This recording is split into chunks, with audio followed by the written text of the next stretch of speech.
Absolutely, sir. You know, I went to high school in a rural high school in Middle Tennessee with 350 kids. And guess what? There were multiple beautiful young women in their early 20s from the Confucius Institute in my school. And two of my headmasters were fired for, you know.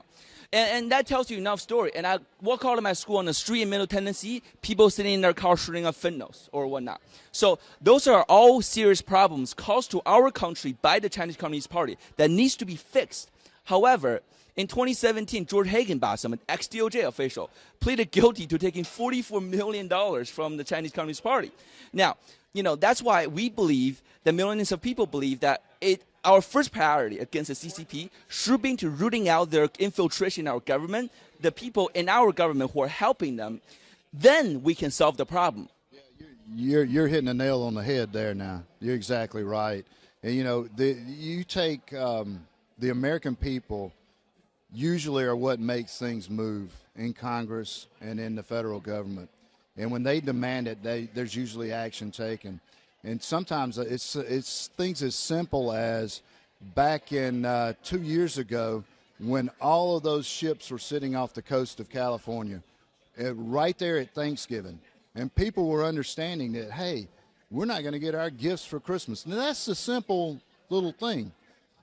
But it just goes to show you the influence of what has been coming out of China to the United States. Because I don't think a lot of people really looked at it until that day.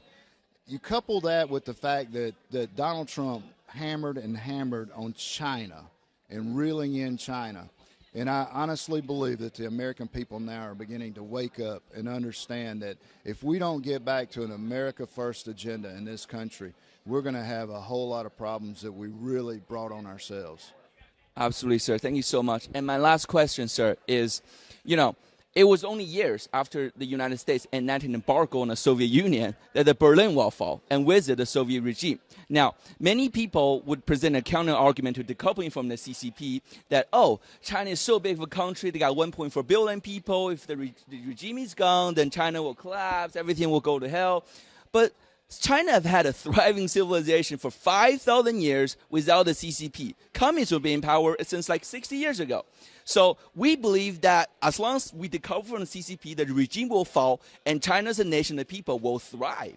Sir, what are your thoughts? Well, that's a good strategy. And, you know, we're all for having freedom and free people. And that's even in China. So, you know, the Chinese people, I think they're waking up to that as well.